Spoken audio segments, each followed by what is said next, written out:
Common Sense by Thomas Paine. Appendix. Since the publication of the first edition of this pamphlet, or rather on the same day on which it came out, the King's Speech made its appearance in this city, had the spirit of prophecy directed the birth of this production, it could not have brought it forth at a more seasonable juncture, or a more necessary time. The bloody-mindedness of the one show the necessity of pursuing the doctrine of the other. Men read by way of revenge, and the speech, instead of terrifying, prepared a way for the manly principles of independence. Ceremony, and even silence, from whatever motive they may arise, have a hurtful tendency when they give the least degree of countenance to base and wicked performances. Wherefore, if this maxim be admitted, it naturally follows that the King's Speech, as being a piece of finished villainy, deserved, and still deserves, a general execration both by the Congress and the people. Yet, as the domestic tranquillity of a nation depends greatly on the chastity of what may properly be called national manners, it is often better to pass some things over in silent disdain, than to make use of such new methods of dislike as might introduce the least innovation on that guardian of our peace and safety. And perhaps it is chiefly owing to this prudent delicacy that the King's Speech hath not, before now, suffered a public execution.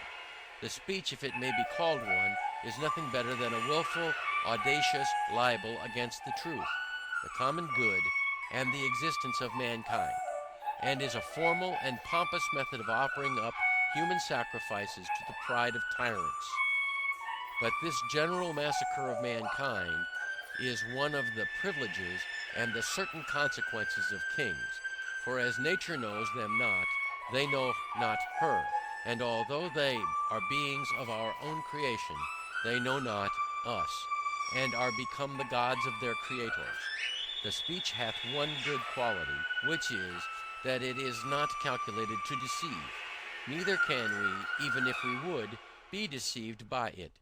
Brutality and tyranny appear on the face of it. It leaves us at no loss, and every line convinces, even in the moment of reading, that he who hunts the woods for prey, the naked and untutored Indian, is less a savage than the King of Britain. Sir John Dollywhimple, the punitive father and whining Jesuitical piece, felicitously called the Address of the People of England to the Inhabitants of America, hath perhaps, from a vain supposition that the people here were to be frightened at the pomp and description of a king, given, though very unwisely on his part, the real character of the present one. But, says this writer, if you are inclined to pay compliments to an administration which we do not complain of, meaning the Marquis of Rockingham's at the repeal of the Stamp Act, it is very unfair in which to withhold them from that prince. If those who nod alone they were permitted to do anything, this is Toryism with a witness. Here is idolatry even without a mask, and he who can so calmly hear and digest such doctrine hath forfeited his claim to rationality, an apostate from the order of manhood, and ought to be considered as one who hath not only given up the proper dignity of a man, but sunk himself beneath the rank of animals, and contemptuously crawls through the world like a worm. However, it matters very little now what the King of England either says or does. He hath wickedly broken through every moral and human obligation, trampled nature and conscience beneath his feet, and by a steady and constitutional spirit of insolence and cruelty, procured for himself a universal hatred. It is now the interest of America to provide for herself. She hath already a large and young family, whom it is more her duty to take care of than to be granting away her property to support a power who is become a reproach to the names of men and Christians. Ye, whose office it is to watch over the morals of a nation, of whatsoever sect or denomination ye are of, as well as ye, who are more immediately the guardians of the public liberty, if ye wish to preserve your native country uncontaminated by European corruption, ye must in secret wish a separation. But, leaving the moral part to private reflection, I shall chiefly confine my further remarks to the following heads. First, that it is the interest of America to be separated from Britain. Secondly, which is the easiest and most practicable plan, reconciliation or independence, with some occasional remarks. In support of the first, I could, if I judged it proper, produce the opinion of some of the ablest and most experienced men on this continent, and whose sentiments on that head are not yet publicly known. It is in reality a self-evident position, for no nation in a state of foreign dependence, limited in its commerce, and cramped and fettered in its legislative powers, can ever arrive at any material eminence. America doth not yet know what opulence is, and although the progress which she hath made stands unparalleled in the history of other nations, it is but childhood compared with what she would be capable of arriving at, had she, as she ought to have, the legislative powers in her own hands. England is at this time proudly coveting what would do her no good, were she to accomplish it, and the continent hesitating on a matter which will be her final ruin if neglected. It is the commerce and not the conquest of America by which England is to be benefited, and that would in a great measure continue were the countries as independent of each other as France and Spain, because in many articles neither can go to a better market. But it is the independence of this country, of Britain or any other, which is now the main and only object worthy of contention, and which, like all other truths discovered by necessity, will appear clearer and stronger every day. First, because it will come to that one time or other. Secondly, because the longer it is delayed, the harder it will be to accomplish. I have frequently amused myself both in public and private companies with silently remarking the specious errors of those who speak without reflecting. And among the many which I have heard, the following seems most general, viz., that had this rupture happened 40 or 50 years hence, instead of now, the continent would have been more able to have shaken off the dependence. To which I reply that our military ability at this time arises from the experience gained in the last war, and which in 40 or 50 years' time would have been totally extinct. The continent would not, by that time, have had a general, or even a military officer left, and we, or those who may succeed us, would have been as ignorant of martial matters as the ancient Indians. And this single position, closely attended to, will unanswerably prove that the present time is preferable to all others. The argument turns thus. At the conclusion of the last war we had experience, but wanted numbers, and 40 or 50 years hence we should have numbers without experience.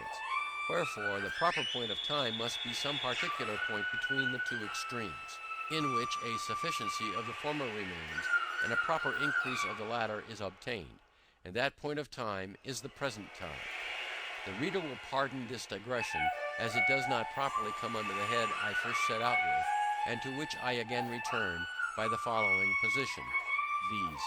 Should affairs be patched up with Britain, and she to remain the governing and sovereign power of America, which as matters are now circumstanced is giving up the point entirely, we shall deprive ourselves of the very means of sinking the debt we have, or may contract.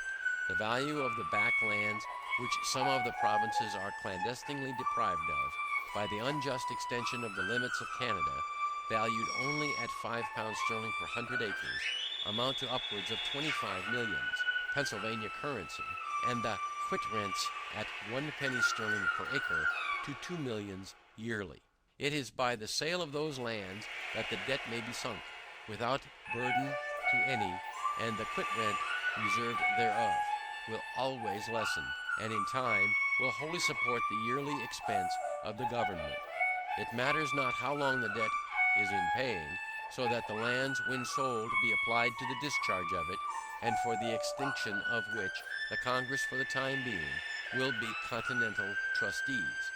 I proceed now to second head, viz. Which is the easiest and most practicable plan, reconciliation or independence, with some occasional remarks. He who takes nature for his guide is not easily beaten out of his argument, and on that ground I answer, generally that independence being a single, simple line contained within ourselves, and reconciliation a matter exceedingly perplexed and complicated, and in which a treacherous, capricious court is to interfere, gives the answer without a doubt. The present state of America is truly alarming to every man who is capable of reflection.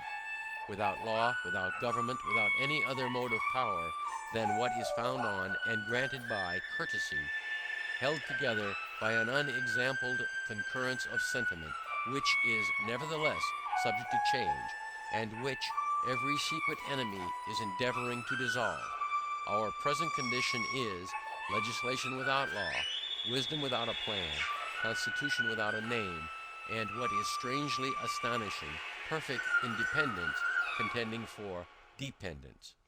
The instance is without precedent.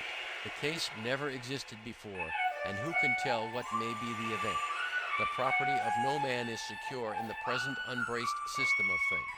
The mind of the multitude is left at random, and seeing no fixed object before them, they pursue such as fancy or opinion starts. Nothing is criminal. There is no such thing as treason. Wherefore every one thinks himself at liberty to act as he pleases. The Tories dare not have assembled offensively, had they known that their lives, by that act, were forfeited to the laws of the state. A line of distinction should be made between English soldiers taken in battle and inhabitants of America taken in arms. The first are prisoners, but the latter traitors. The one forfeits his liberty, and the other his head. Notwithstanding our wisdom,